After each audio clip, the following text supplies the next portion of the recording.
Breaking news, Donald Trump never thought he'd become President Trump. The book by Michael Wolff, revealing that neither Trump himself, his family, or his top campaign aides ever thought he'd win. Wolff writing that on election night, Don Jr. told a friend that his father, quote, looked as if he'd seen a ghost when results started to suggest he could win. And Wolff adds, quote, there was, in the space of little more than an hour, in Steve Bannon's not unamused observation, a befuddled Trump morphing into a disbelieving Trump and then into a horrified Trump. But still to come was the final transformation.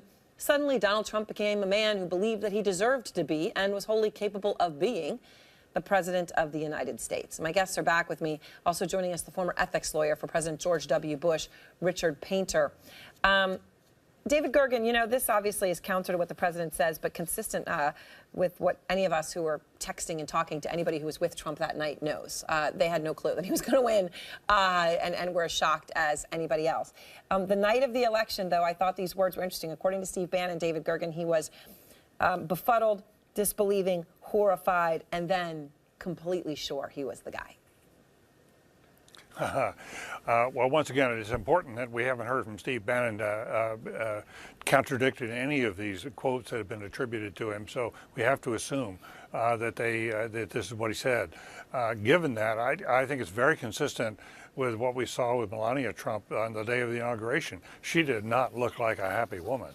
You know, there were a lot of people who thought that they saw in her just a real reluctance to go forward with this. And by the way, that's not a totally inhuman reaction. I've done a lot of presidential couples who, it's like the weight of the stars falling on you when you become president, and you're troubled about whether you can do it. So, but I do think that there was a part of Donald Trump that liked his private life. That this was the whole thing was built, the whole campaign was built to enhance his brand, to increase his riches, to make him a more powerful man around the world. And who would have believed? None of us believed, and he included, it now appears, believed he would actually make it. And Richard, that's, I think, one of the key takeaways here is that he didn't want it and didn't think he was going to get it, and was positioning himself I believe, what was the reporting in the book, that a 6-point loss was actually a win because it was better than anybody thought he could do. Well, yes. The problem here is that I don't think he has the mentality or the state of mind to be an effective president, or as we saw with these tweets about North Korea and nuclear weapons, to be a safe president. He does not control his impulses. Everything is about himself and his own image and his own ego. And that's the way he's led his whole life. He's never even been head of a public company. It's always been a private company that he owned, where he could be the sole dictator. And he could call all the shots. And that's not the way it is when you're president of the United States. It may be in some other countries, maybe in Russia and some other countries, you can be a dictator, but not here. No. And we have now seen that it may be a very dangerous situation to have him as president. And, Nia, and many of us are very worried about that. And in this book, Nia, there are many, many amazing stories, but among them is Donald Trump's own daughter saying something about his personal appearance. He cares about nothing more, okay, than appearance. You see even when he's talking about everybody else, whether they're short or ugly or whatever it might be. Okay, according to the book, Ivanka Trump made fun of his comb-over, okay? And people can laugh at home, but this is no laughing matter for him. This is deeply serious. In the book, it says, quote, she often described the mechanics behind it to friends. An absolutely clean, a contained island after scalp reduction surgery, surrounded by a furry circle of hair around the sides and front, from which all ends are drawn up to meet in the center and then swept back and secured by a stiffening spray. The color, she would point out to comical effect, was from a product called Just for Men. Remember those ads? Yes. The longer it was left on, the darker it got. Impatience resulted in Trump's orange blonde hair color.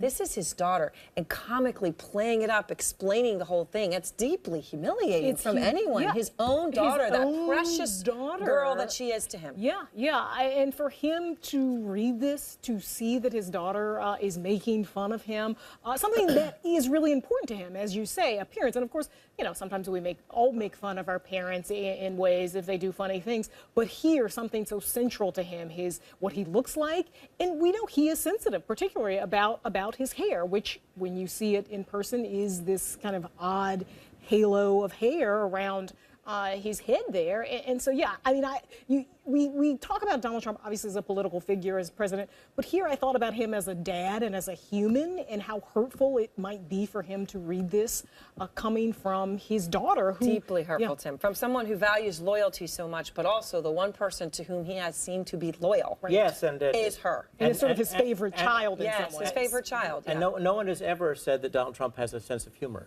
so he's not able to laugh it off. And loyalty matters so much to him. So I'm sure that in the White House there are discussions. There are family discussions going on right now. I wouldn't doubt it. And David, another excerpt goes like this. He apparently reprimanded the housekeeping staff at the White House for picking up his shirt off the floor. And Wolff writes, and I quote, "If my shirt is on the floor, it's because I want it on the floor." Then he imposed a new set of rules. Nobody touch anything, especially not his toothbrush. By the way, I think everybody would agree with that. He had a long-time fear of being poisoned. One reason why he liked to eat at McDonald's. Nobody knew he was coming, and the food was safely pre-made. Also, he would let housekeeping know when he wanted his sheets done, and he would strip his own bed. What do you make of that, David, and that long-time fear of being poisoned? Well, it's saddening in many ways, isn't it? I mean, I'm not a clinical psychologist, but from a layman's point of view, it sounds deeply paranoid. That people are after you, they're trying to poison you, there may be something in my bed, and by the way, what is going to be on, they may put something on my toothbrush, and you know, he doesn't like to be touched in some ways. He's very, very sensitive about that. I think it goes to these larger issues of his personality and whether he's suited, whether he's suitable for the office.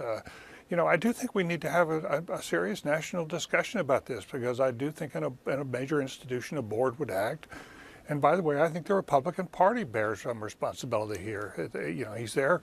He's first and foremost head of the party, at least in political terms. And that's, you know, so these peculiarities, some are just sort of odd, and you go along with that. But when they stray into the danger zone for the Republic, then we ought to be deeply concerned. Richard, which is a point you have made again and again in recent days. What do you make of the paranoia reporting in the book?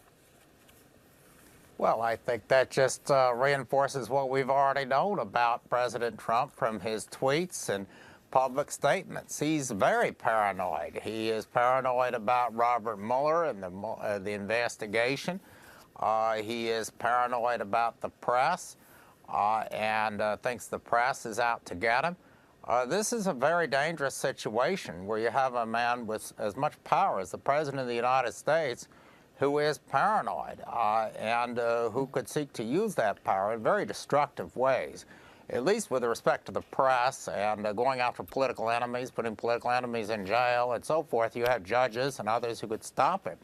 But when it comes to nuclear war, he could move unilaterally very, very quickly. And that's why I've turned up the heat on this. Thank you all very much. And that's an important note to end this conversation on, because we're going to talk about exactly that. The White House still...